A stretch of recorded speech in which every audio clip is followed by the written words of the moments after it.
సగర చక్రవర్తి యాగం చేస్తున్నాడు అశ్వమేధ యాగం చేస్తుంటే రామచంద్రుడి కొడుకులందరూ కూడా శివభక్తులే.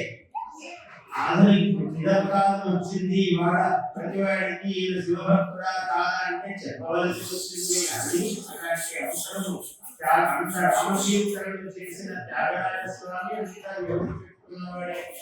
రామదాసు విభూతి పెట్టుకుంటే రామకీర్తనని అసలు ఆయన నామాలు పెట్టే పెడుతున్నారు.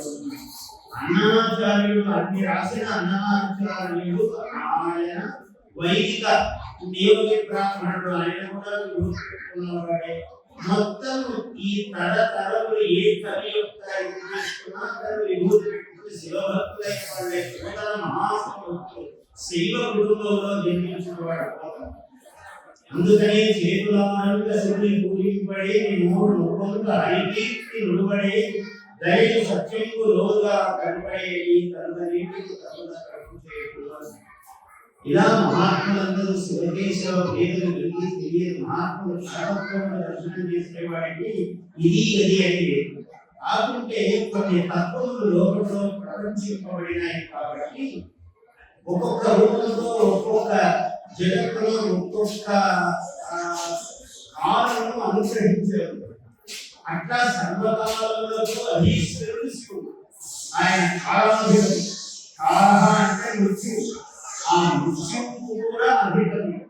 ఆయన మృత్యువుకే మృత్యువైన వాడు మృత్యుంజయుడు. అందువల్ల శివపురాణంలో చాలా విశేషముగా ఈ శివతత్వం అనేక పురాణములలో చెప్పబడిన శివపురాణంలో చాలా విశేషంగా చెప్పబడింది. త్రిశూలము ధరిస్తున్నాడు శివుడు, డమరుకం ధరిస్తున్నాడు శివుడు. ఆయన ఒళ్ళంతా భస్మాంగధారి, భస్మ ధవళిత శరీరుడు ఆయన. అందుకని నుదుట విభూతి పెట్టుకోని వాడి ముఖం చూడవద్దు అన్నాడు. సహజంగా అందరికీ నియమం. ఇక్కడ వీడు వాడు వైష్ణవుడు శైవుడు శాక్తేయుడు ఇలాంటి భేదములు తర్వాత ఇవన్నీ. కానీ మౌలికముగా ప్రతి మానవుడు కూడా కాశీకి వెళ్ళాలి. ప్రతి మానవుడు కూడా త్రిపుండ్రములు పెట్టుకోవాలి, విభూతిని పెట్టుకోవాల్సిందే.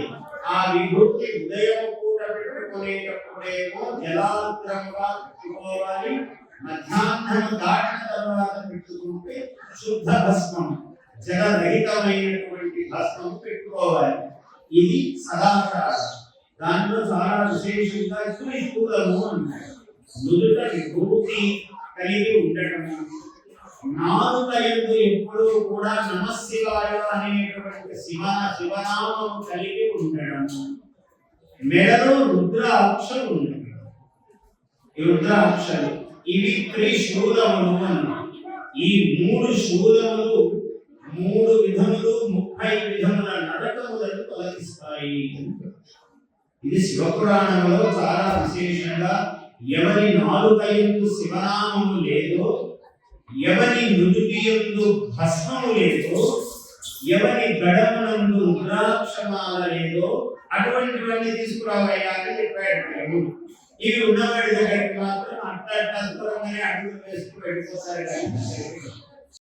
Please subscribe to our YouTube channel. Like and share this video.